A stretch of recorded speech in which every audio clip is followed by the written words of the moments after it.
Hey everyone!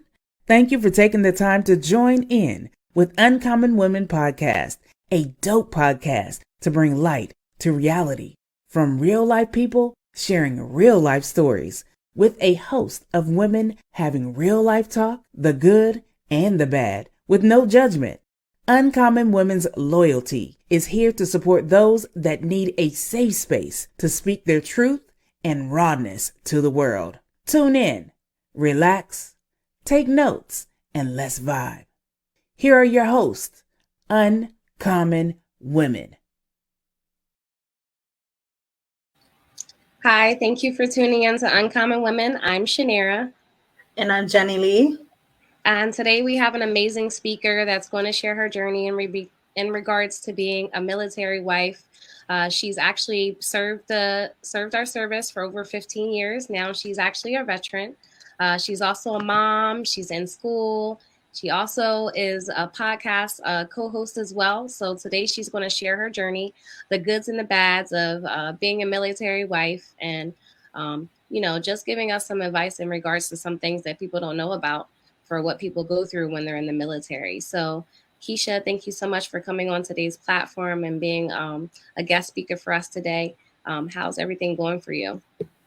Hi, thank you for having me. Everything's going wonderful, just a little stressful. Just bought a house, so moving around, trying to get everything in order. But other than that, I really can't complain. And thank you again for having me.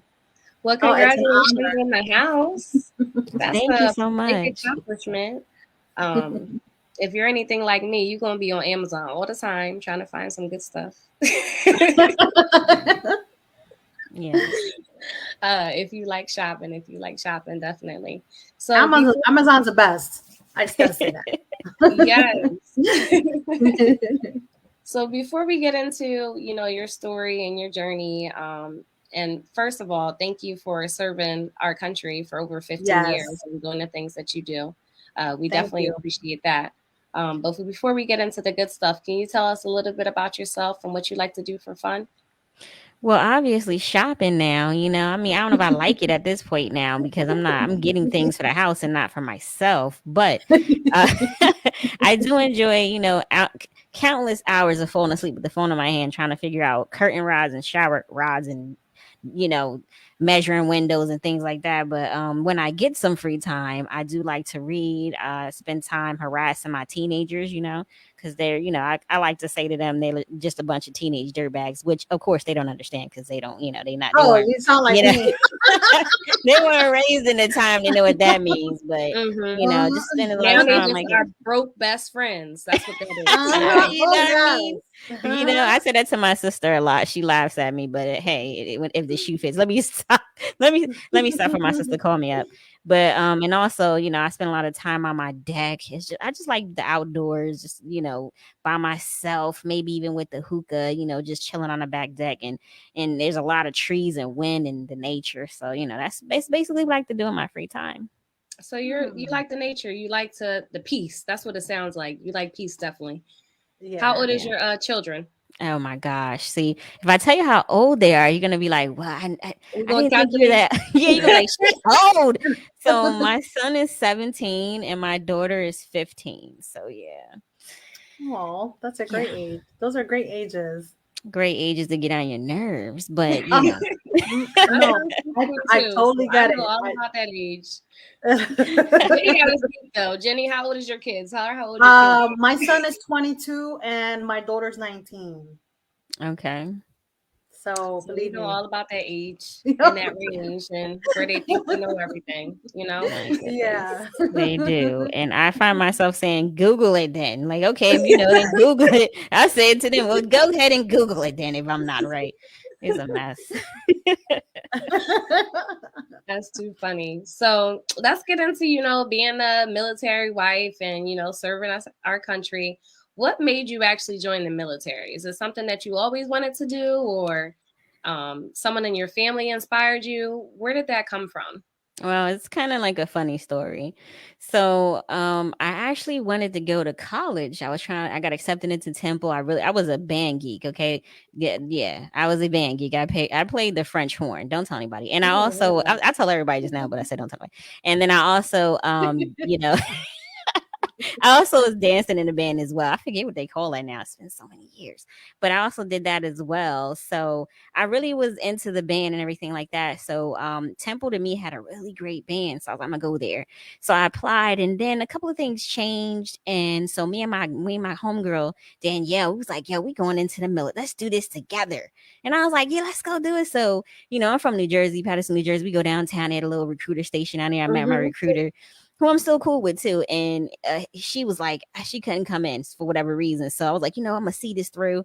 So I actually decided, like, you know what, let me go. I mean, I could go to college later. I'm gonna go ahead and join the military, see what that's about.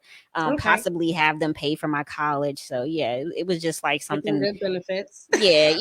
Me and my homegirl was like, let's do it. But I just was like, she couldn't do it. So I was like, I'm gonna go ahead and see it through. Why not? Wow. So she actually came up with the plan and didn't follow through. Well, I don't know. I don't really remember who came up with it. We were just a bunch of knuckleheads, like going to church. We was the kids that went to church and being there joking on people's shoes and stuff. Like, we fall down, but we get up. Like, it was bad.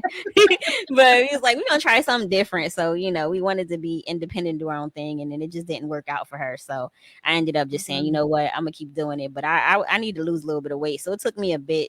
It took me a bit to get out, because after I graduated, it took me maybe like 8 months to lose like a couple of pounds so I could go in. So yeah, I was just like, I'm gonna do this, Okay. So how was that transition, being a knucklehead and goofing around to like structure?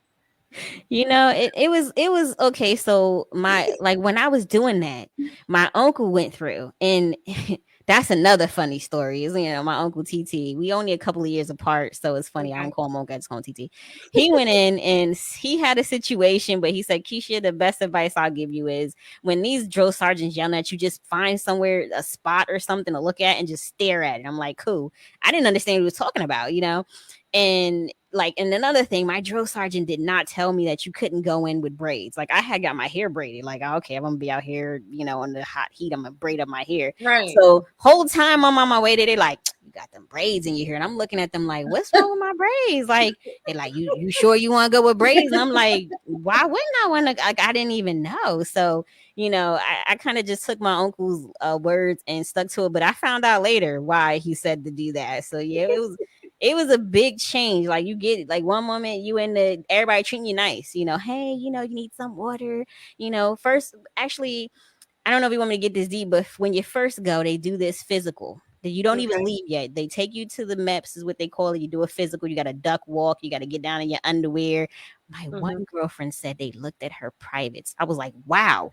Because nobody didn't do that to me, but this was Texas. I don't know how they do things in Texas, but that shocked me. So they have you do all this stuff. They check you for scoliosis, have you walk a certain way. Then you go home, and then later on you ship out. So yeah, you don't really get a lot of information. You just get like the first step of it, get your job, and then they say, okay, you're in, and you'll get on a plane and go to basic in X amount of time, and that's all you know. Okay. So let's speak on that. Can you tell us a lot of the stuff that we don't know about when it comes to being in the military that people don't talk? Because honestly, the only thing I know about is the good benefits, good benefits, and flying, and all the good perks. But what is the bad perks that we don't get to hear about for people that's in the military? Well, I found out firsthand. Okay, so I went in there wearing, how you have your glasses right now. I went in there wearing my, what they call them. I don't even know what they call them anymore, but like they contraband. Like, you got those contraband glasses on. So I'm wearing my little, I'm like proud of myself. I bought myself some Versace glasses. You know what I mean? Like, I got the braids going. They take you in there. They feed you. They give you a little bit of money to shop with. I'm like, this is nice. Like, they give me a little card with $300. Like me and like five. Then they start getting a little rough on you, like, you gotta go out here and run a half a mile, this and that. I'm like, okay, so, but don't worry about it. I'm like, all right. So I went out and did that. That was like the first step of basic. Like, it was real nice. So then they like, listen, and you got to pack up in 2-3 days. You about to go to the actual basic size. So I'm like, okay, still got my braids in. And then while you're there, there's other military people who aren't drill sergeants. They're like, you got them braids going. I'm like, why they keep talking about my braids? Like, I wasn't even ready for it. At this point, I'm just like, something ain't right, They get us in there. It's old school though. Like, they get you in there and you have this big duffel bag on. I'm like 5 feet. The duffel bag like 6 feet, because it's up at the top of your head. They like to hire you. you got to stack up the stuff at the top, and the more you put at the top, the less heavy it is. I'm like, it's heavy. So then they make you walk away to this bus, and then you get on. Then before you get on the bus, you got to take your bag, put it in the front. It's a cattle bus, is what they call it. So they stuff everybody in there. Now you're in there real tight. It's hot. And then next thing you know, you don't even go far. They stop, and then it's like 80,000 drill sergeants there. Get off the bus, get your ass off the bus. Like they going in, like cursing you out, and you're like, wait a minute, like somebody gave me $300 like 2 days ago to buy all this stuff, and now everybody cursing me out.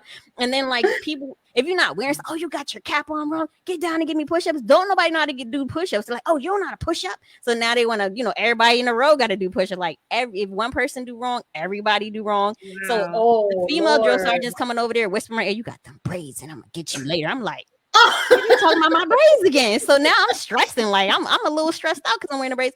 So then they move you over to your company, they separate you, they like take off your glasses. You can't wear those civilian glasses. They give you these ugly glasses to wear and all kinds of stuff. Like, and then it's just it's a whole different atmosphere. They run you around all day, and you don't run around all day in real life. You like tired. No. Like they run you, they got you doing pull-ups. You like, I don't even do pull-ups in real life. So now you got bruises on your hands and your feet hurt. You like at the end of the day, everybody just like don't even make it upstairs. You're like in the hallway inside the door, taking off your shoes, rubbing your feet, crying and stuff. So yeah, it's a real, it was back in my day, a real experience, like a whole different transition. And even while you were in, it was different. It was nice at this part, then they got mean at this part. So it was a whole different environment, honestly.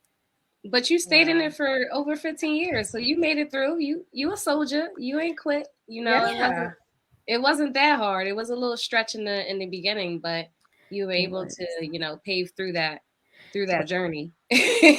I mean, I met soldiers from Spain who joined the military for the U.S. Army, and the one girl was running and crying, and I didn't understand it. She had a friend with her, and again, they didn't really speak. The one girl didn't speak good English, so her friends, she cried every time she ran, and we was like, "What is going on?" She like, her ankle was broke.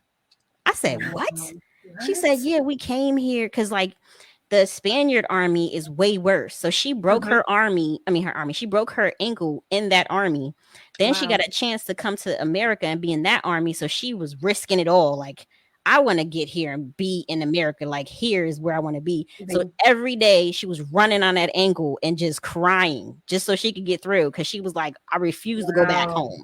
So when I saw that, I was like, let me get my stuff together because I ain't even got a broke ankle and she out here running. Wow.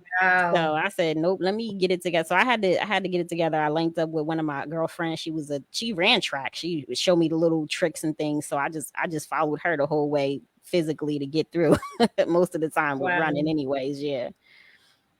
And I can imagine because, I've heard it's rough. Like I've heard the boot camp part of it, like you were speaking on, it's rough. I've heard stories because I have veterans in my family that have served.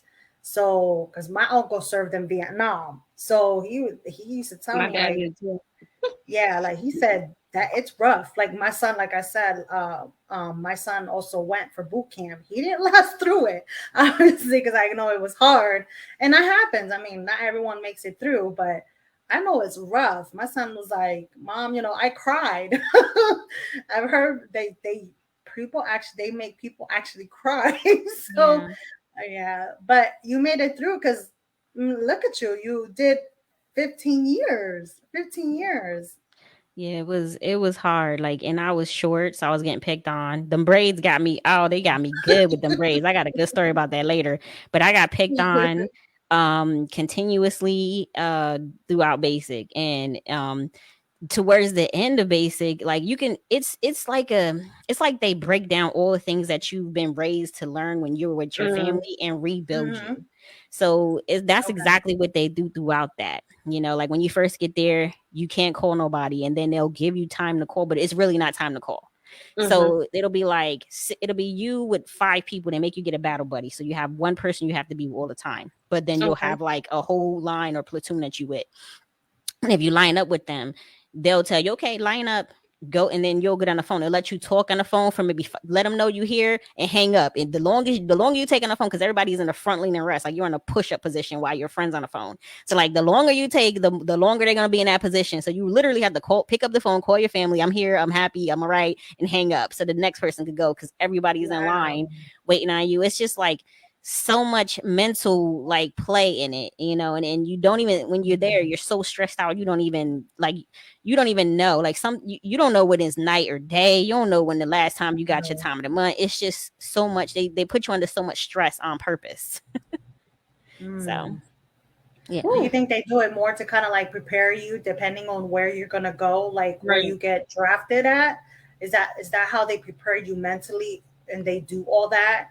I mean, I'm just assuming that's what they do to prepare you, just in case, depending on what type of be drafted, drafting you're going to, if you're in the front line or if you're just going somewhere where there's just like a battlefield going on, like where you're not really in it, but you still have to kind of like prepare yourself mentally for that.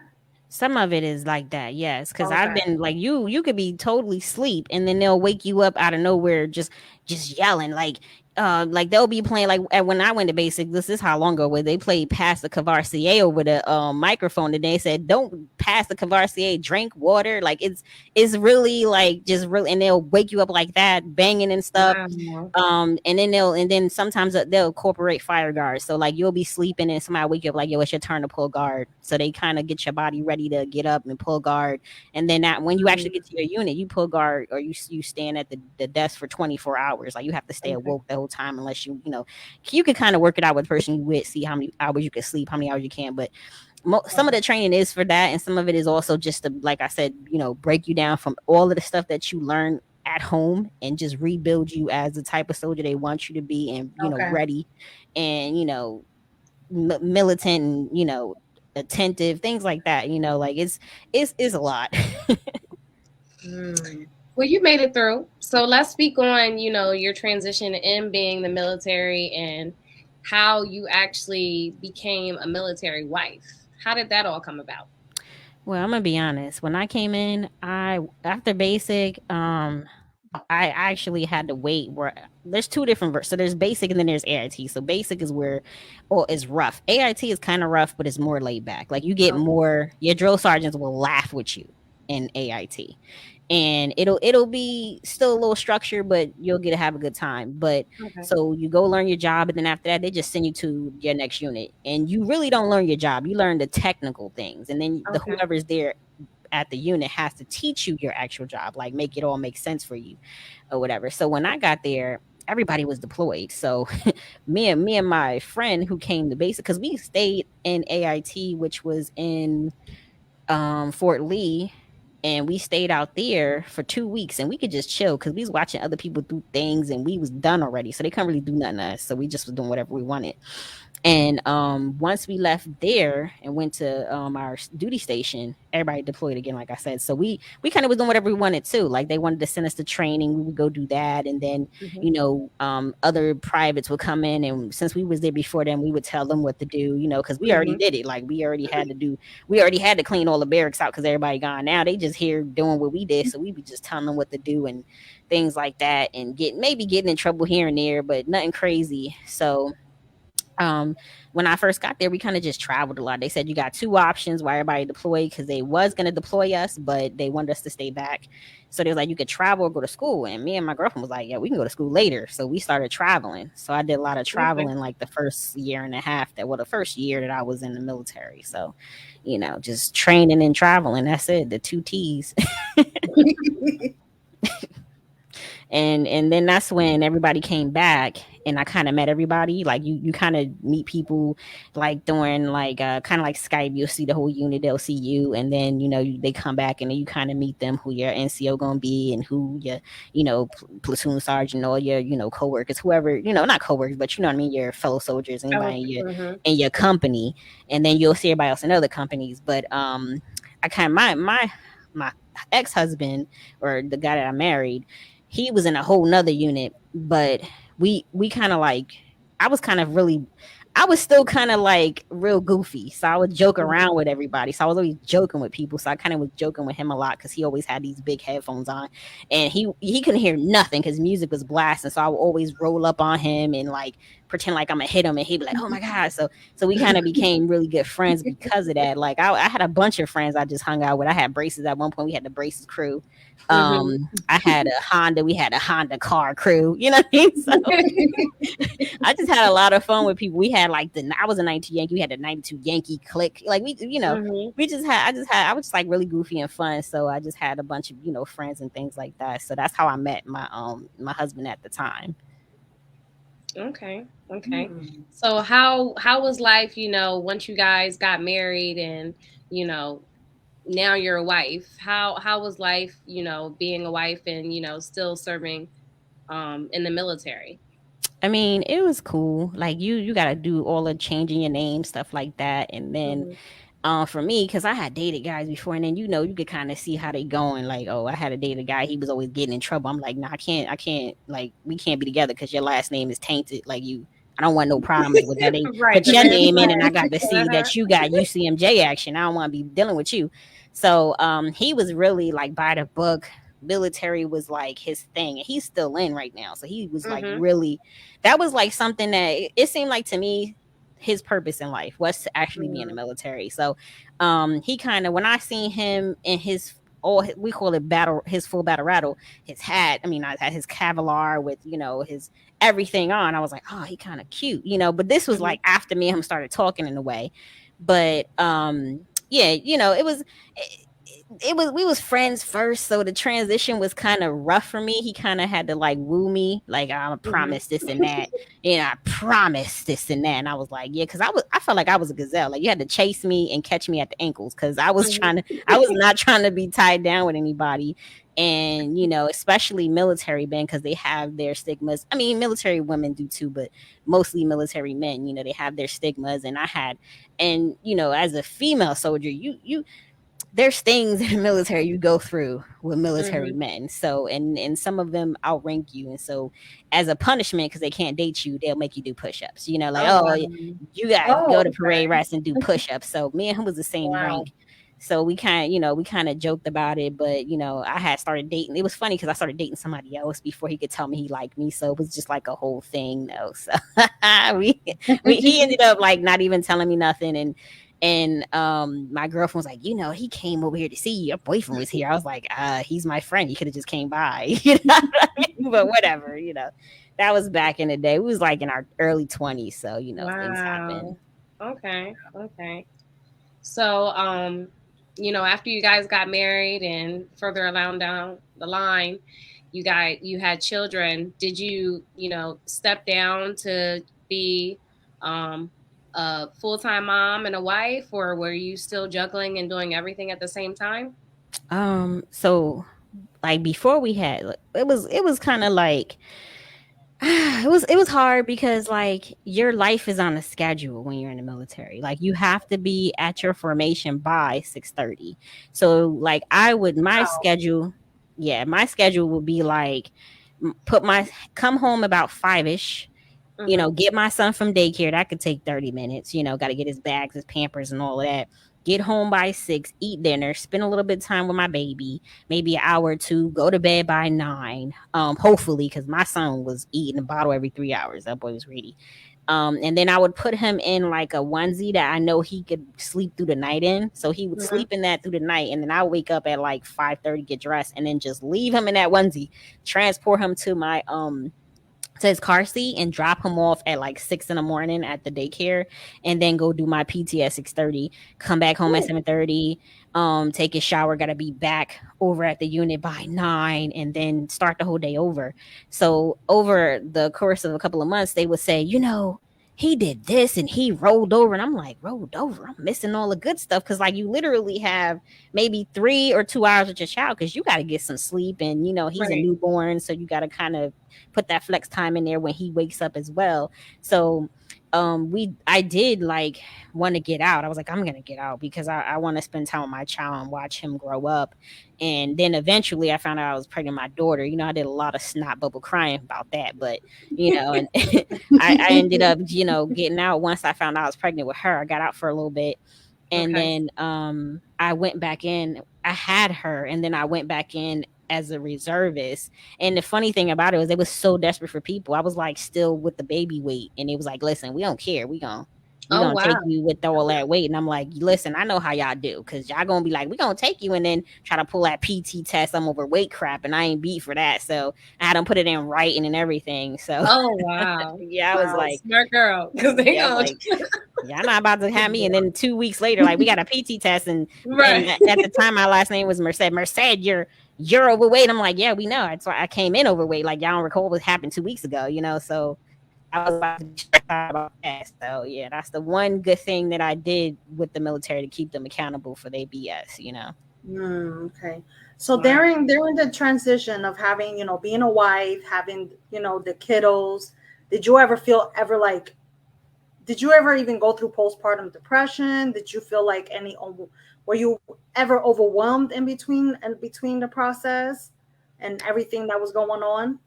Yeah, I had postpartum after my daughter. That's another reason why I joined, because I had it really bad. Like, it was bad because, like, when I had my son, I was still running. Like, one day I was running, and then one of my NCOs, she ran past me. I'm kind of like wearing a hat. She like, at the time before me and him got married, my lesson with Smith. She was like, Smith? I was like, yeah. She was like, why is you out here running? I was like, I don't even know how many months. She was like, you out here running and you pregnant? I was like, ain't nobody doing pregnant PT. I gotta stay in shape. But like, after my son, I think I snapped right back. So I think I had like 5 or 10 pounds to lose, and that was it. But with my daughter, I was like gigantic, like, I went to the doctor, my stomach, my muscles had separated. She gonna grab my stomach and shake something, it'll go back. But but didn't even say, girl, wear a girdle or keep it tight or nothing. So just grabbed it and shook it like we was cool. Like, that was like, girl, I'm about to punch you. So and then I really wish she would have told me to wear that support so I could help my stomach get back to where it was at, but she never did. So I had a lot of postpartum. And then my sister came to live with us, and she would try to support me, like, Keashia, you could be this big or that big, but you're not. So I was going to the gym for years trying to lose weight. I did get over the postpartum when I joined the military, but again, it took me so long to lose the weight. Like, it just started messing with my mental, and then eventually I did start losing weight. But yeah, it was more of that. Like, the kids were good. Like, my son, when I had him, he was just so, I don't know, he's a Cancer like me, so he just was in tune with my emotions. So even like if I started to feel sad, he just look at me like, what are you doing? Like, what are you doing? I'm like, you right. And then my daughter, she was just a ball of cuteness. Like, she had these big brown eyes, curly hair, and she just couldn't do no wrong, so I couldn't really, like, they both just gave me a lot of love. But my postpartum was more like, weight wise, I just was mad I couldn't shake it. Like, dang, so now so often I tell my daughter, yeah, you go ahead and have kids. You go ahead, you go ahead and have kids. I can't wait. I can't wait till you have some kids. And she'd be looking at me like, what? You are the result. Like, you put on a lot of weight. You put a lot of weight on me. So go ahead and have some kids. I can't wait to see, because she's so small and petite. I'm like, can't wait to see you with baby weight. We just gotta blame it on the kids. I'm blaming it. And she came out 5 pounds 9 ounces. I'm like, what? She was small. What? Oh my Lord! I would have been one. I would be mad too. I would be like, I got this fat over for you being so small, girl. I blame you. Right. Man, I was like, she could have been at least 8 pounds. Golly. I know, right? Yeah, she had me eating crazy stuff. She had me eating crazy food. Like, all I wanted was lemonade, chocolate milk, and bulgogi. For real, that was it. That was my.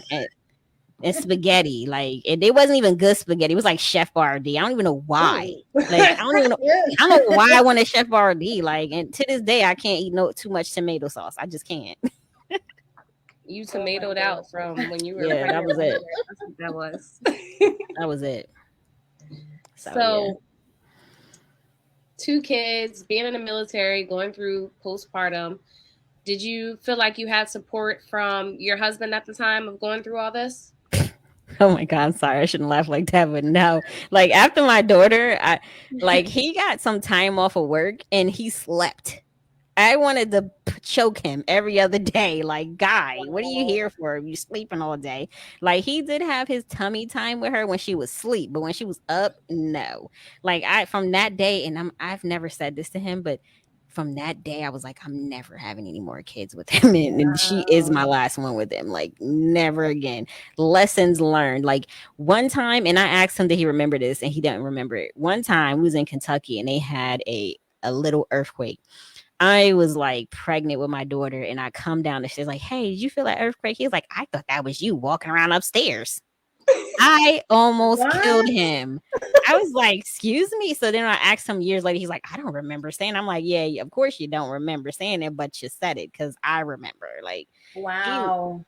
yeah, he was going to training all the time and always Mm-hmm. had things to do, and I was like so always mad. And then my daughter come out looking just like him, so I was like, Oh, stop doing that. because you was mad while you was pregnant. You know, I You was had so mad at him, whole pregnancy, mad at and him, she and ended up coming out looking like And him. she ended up, peekaboo, I'm still here. yeah, it was a mini version of him, and I was like, gosh, next if I have another one, I'm just gonna hate myself every morning. Just gonna be like, you are the worst person in the world. But Look like you.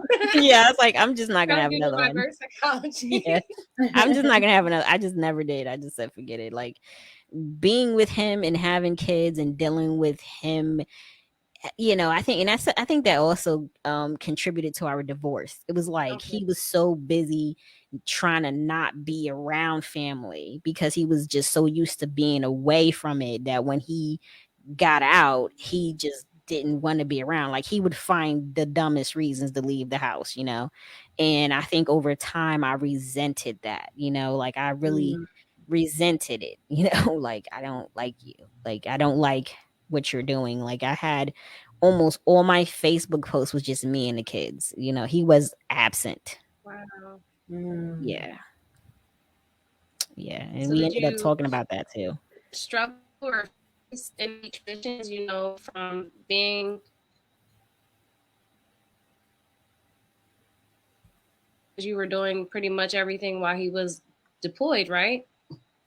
Yeah, girl, everything like all the way down to his class A's and everything like that. Like I had his jacket pressed, I had his awards put on, I knew where his dress socks was at. Like I felt like I was his secretary, wife, Wow. assistant, you know what I mean? And don't get me wrong, like as his wife, I was okay with that. But it was like when it was more like um how you say it, like an inconvenience. Like when it Okay. came out, when it was coming out to be like he was just instead of him appreciating it, he was just like expecting it. Like I was just supposed to be doing Mm. that, and I was like, I'm tired of this. So you can do this and that on your own. Like let you figure it out for a bit. Like I also work, so it was like he'd be like, can you go home? Cause he'd be like, we was in Alaska too the last couple of years.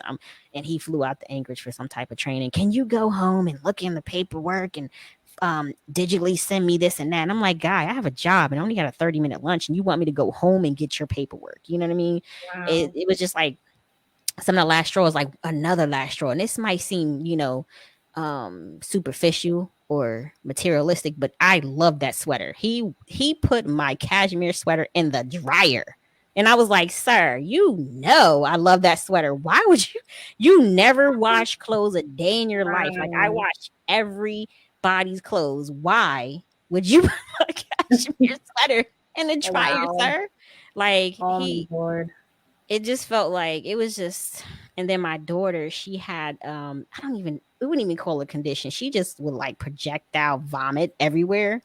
And like I would have to clean that up. It was just like a lot of things. Cooking dinner. If he cooked dinner, he would want me to clean the kitchen. If I cooked dinner, I would clean the kitchen. It was just a lot of things that I guess he felt like he was the man in the house, so I should do everything, and I didn't appreciate that because I was contributing too. So it was a lot of years of me putting up with things It that seems one-sided.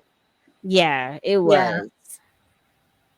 It was. And Okay. I went to counseling and she wanted to ask me what I do. And I was like, I hate to say that I'm perfect, but I don't see what I did, like I've really thought about that to myself, like, what did you do?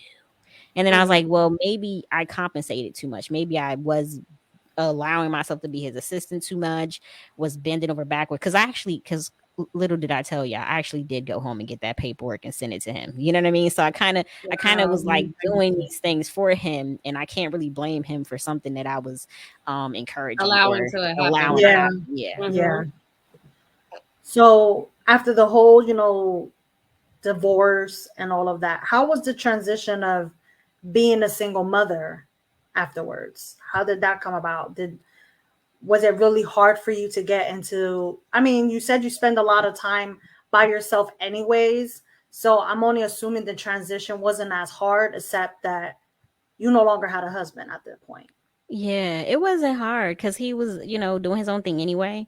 So it really Okay. wasn't hard. I kind of laugh at this, and I might have been being real mean. He was like still kind of following me around, and I was like, "Guy, go get a hobby." And then I kind of was like, "Man, now that I think about that, like that was kind of harsh to say to him." Like he was going through this divorce too. But it was probably harder for him because I had already started to get myself. I had started aligning myself to be, this person by myself already, because he had started aligning himself to be, a dad when he wanted, a husband when he wanted, and all by himself and stuff. So I had started to say, like, I'm gonna align myself to get ready for what, I probably should have did 8 years ago.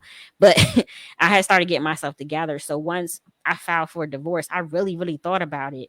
And I filed for divorce February 2020. And I had also put in for a rotational assignment with the old job I had for 6 months. I got accepted to that. So I brought my family member up here to watch my kids while I was gone. I started doing that. I moved down there, did that, came back, and it did some interviews down there, got a job, sold my house, packed me and my kids up and moved out. And everything's been really good for me ever since I did that. And I kind of said to myself, I should have did this a long time ago. When my psychologist, my counseling, my marriage counselor told me to divorce my husband.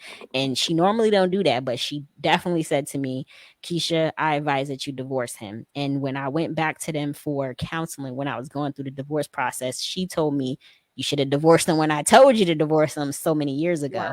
Like I tried to save my marriage. I went through all types of counseling. I went to spiritual counseling, and later on I bumped into I didn't bump into him. I actually went to like it was like a fundraising bike event at my church, and he asked me about it, and I told him we'll be going through a divorce. And he said, well, I could tell he wasn't ready to do what he needed to do as a husband anyway. And I was thinking that he was on my husband's side the whole time. Like I felt like I was the bad person when we left there, but he was like, yeah, I could tell he wasn't ready to actually, stay on the same path with you and, do what y'all need to do to be together. And that shocked me, but I tried my hardest, but things just didn't work out.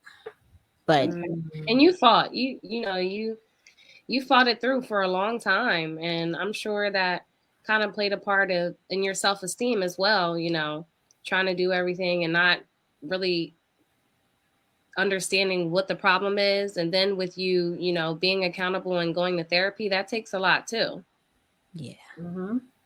Yeah, I did a lot of therapy. Did a lot of therapy while I was in my marriage because I was doing so much. I was taking care of the kids' clothes, his clothes. I was doing everything, and I kind of got like OCD-ish. So I went to a psychologist about that, and she helped me realize, like, because for me, I felt like if you get out the shower and you leave your clothes in the bathroom when there's a hamper 5 feet away, there's an issue, and that was what me and him was arguing about. Like, you could just walk past the hamper to go to the room, so why you couldn't put your clothes in there?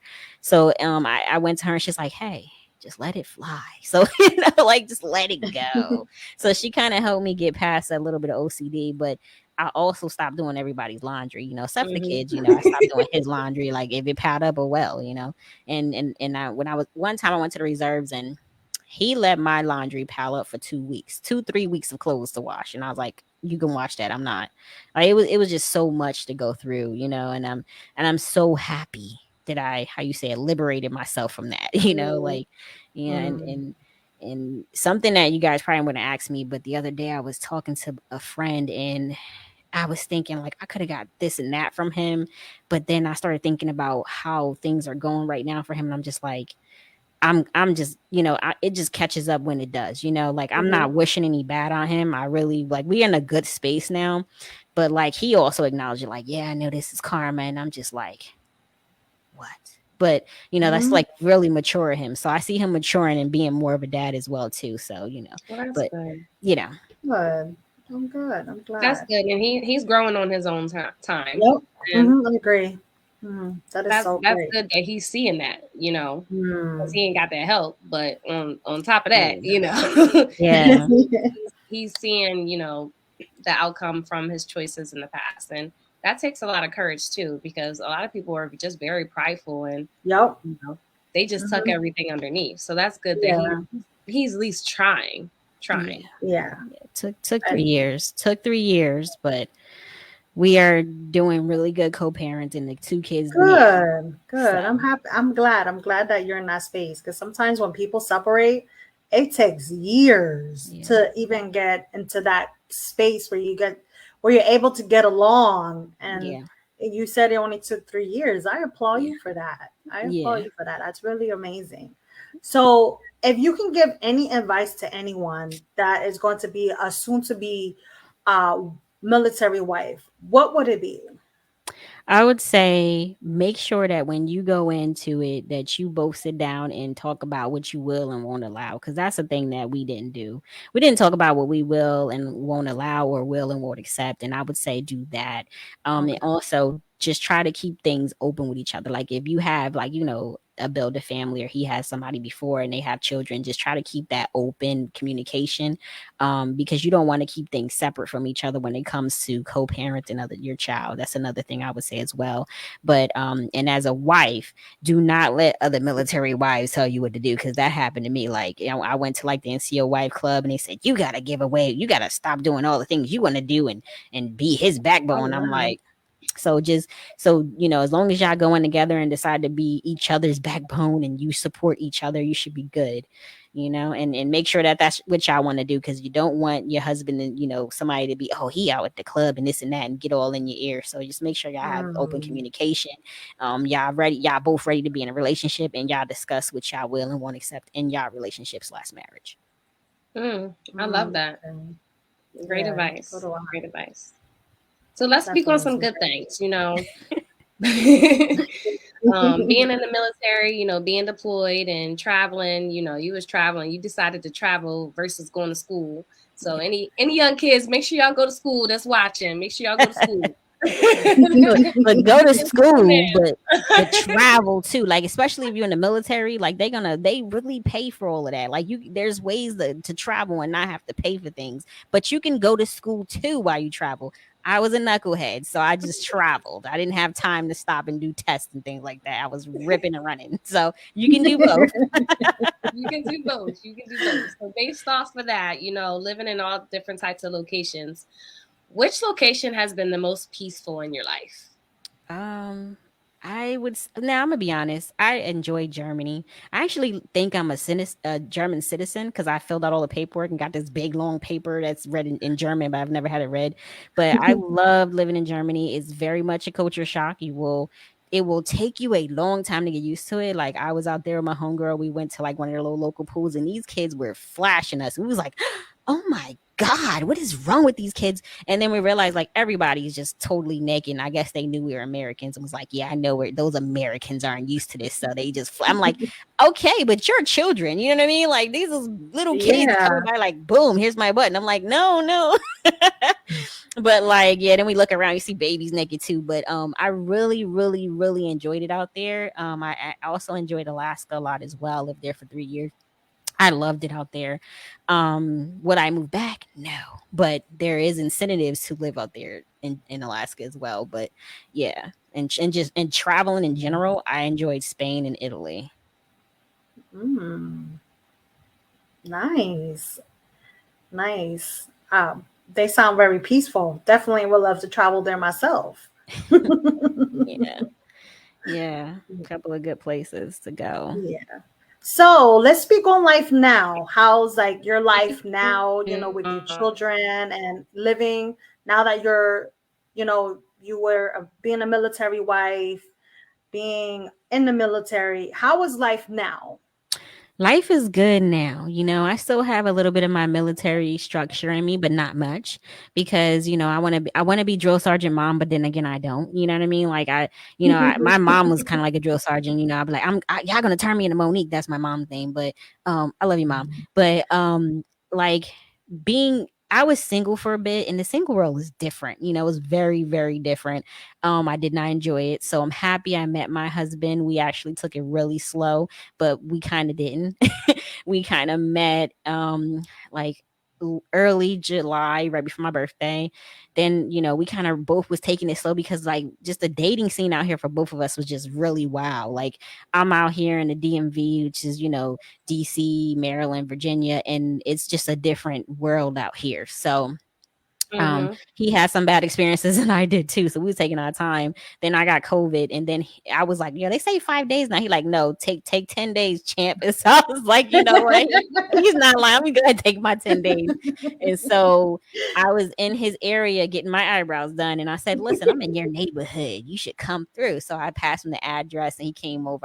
I call it applying pressure now that I think about it. Like I did apply a little bit of pressure. And then after that, he's like, let's meet and go on a date. So we did. And then the vibe was just really good. We felt like it was like kindred spirits. Like we really was supposed to go like bike riding or scooter, in which I was scared of because I'm terrible at those things. But it rained, so we ended up staying at his place and watching a movie. Then time just flew by, and we like, oh, I gotta work in the morning, so we left. But but we just kept consistent and in touch with each other, and we kind of let things fall into place. And the funny thing about it is, I kind of still smell at this.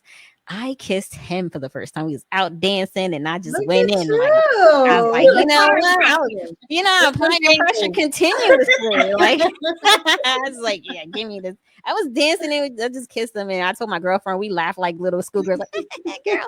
But then we just was inseparable after that. Like it just felt right. It just, I can't even explain it, because, and then some things, we hit a couple of patches where I'd explain to him, like, I'm not used to being with a man that's financially stable. I'm not used to being with a man that's, consistent and things like that. So, I had to let him know, like, that, because I was kind of standoffish, and he was like, okay, well, I'm gonna apply pressure. So he applied some pressure to let me know that he's like, this is me, I'm financially stable, I'm this guy, and this is really me. I met his mom, and then December we got engaged. Wow.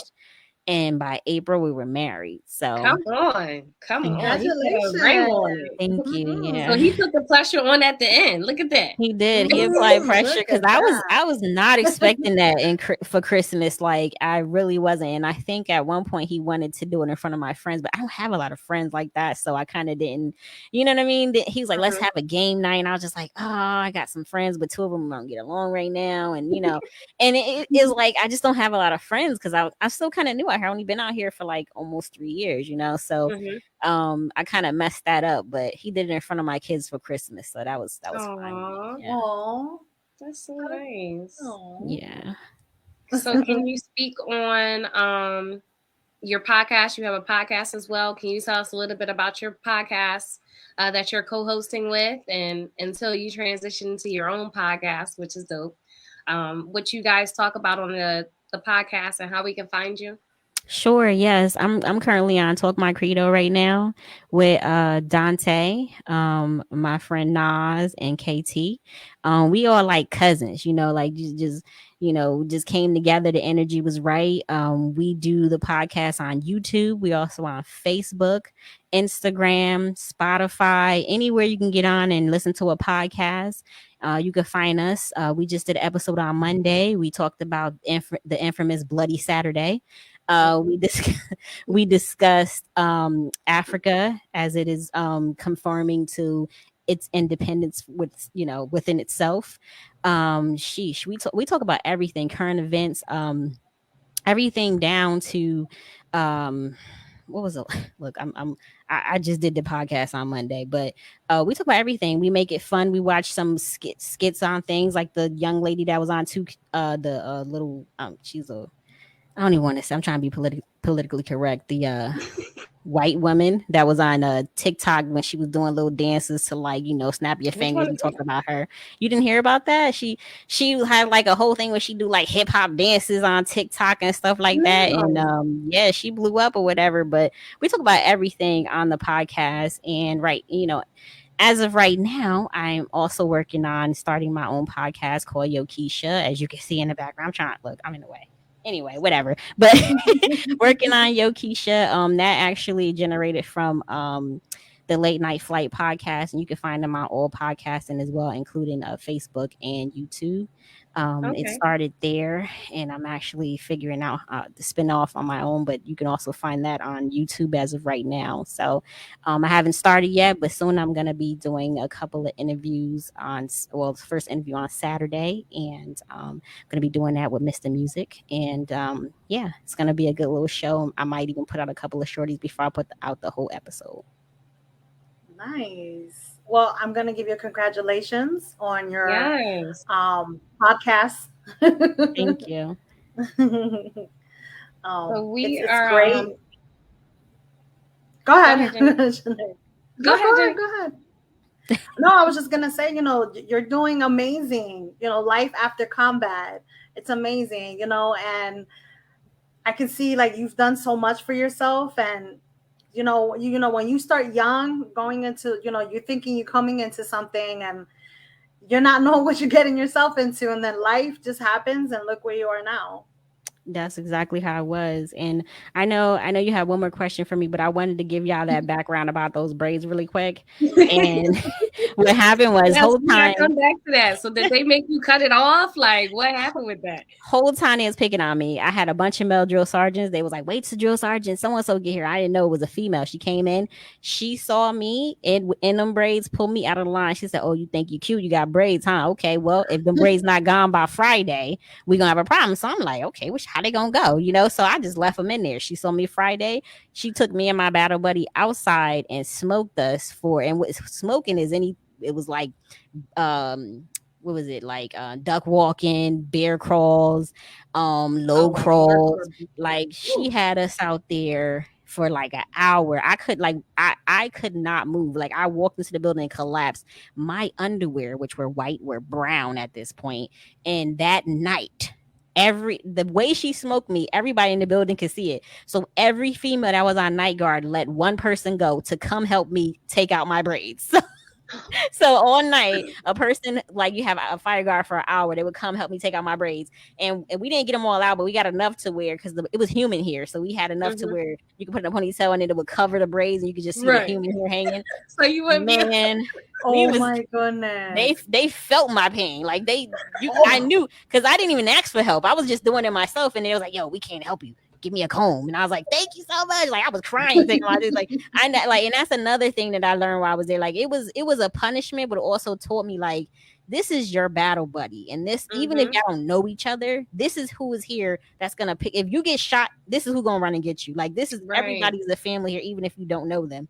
So that was like my first experience with that. Like, oh my God, you are my battle buddy. You saving me. And the whole night for 24 hours, somebody would come and help me take my braids out. So yeah, I was grateful. Yeah. That's awesome how everyone works together, even despite, someone else's issue or problem or, that's something that they do teach in the military is you guys are a team. It's not you or him. It's always we at the end of the day, even when it came to the phone calls. And that teaches unity because there's so much selfish people in the world these days. It's sad. It is. I definitely agree with you, Shanara, because everybody's always about themselves, not looking out after each other. But you can also use this whole braid thing as advice to other people. When they go into the military, do not wear them braids, but don't. As I got wear your hair right now. That's I'm just looking like. I wouldn't be able to do it. So we are going to take a quick commercial break before we get into the closing of our last question. Have you recently started a business? Maybe looking to get more exposure? Are you interested in taking your business to the next level? Let Uncommon Women podcast further assist you with our business and brand promoting packages. For more information, please email us at uncommonwomenpodcast.com or reach us directly on one of our social media platforms so we can further assist you. And always remember, stay uncommon.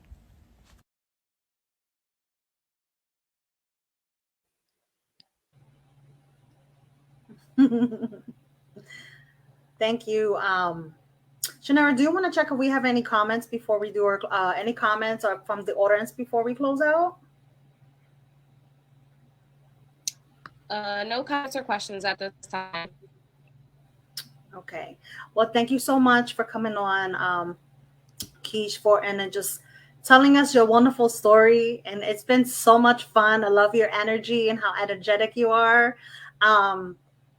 Hopefully someone takes heed, especially to the great advice. But it's been fun. We have a question we ask all our guest speaker. What makes you uncommon? See, that was the question. Did y'all have that on the outline or not? This is I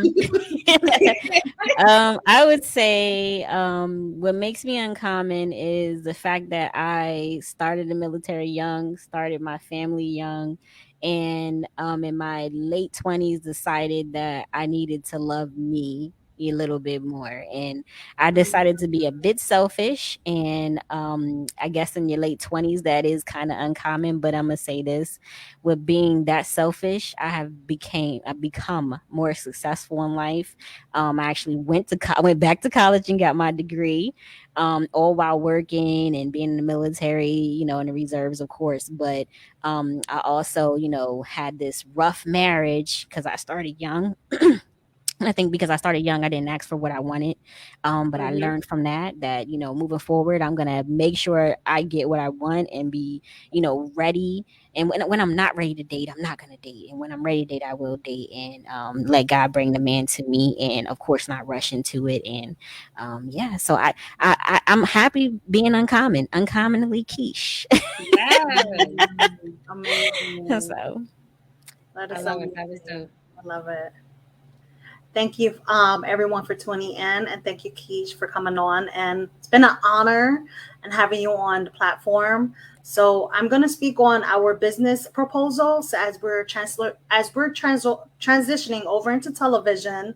So if you want to be a part of growing your business and coming on to being a part of the platform, you can email us at uncommonwomenpodcast@gmail.com for more information on our business proposal, as well as make sure you tune in every Monday for our Goal Guru for her Motivational Mondays. Make sure you also come check us out Instagram, Uncommon Women Podcast. And also, I want to speak up on our upcoming 3rd annual I Love Myself seminar, which is coming up in November. Make sure you get your tickets. If you want to purchase your tickets, go to www.eventbrite.com. All the information is on there on Eventbrite.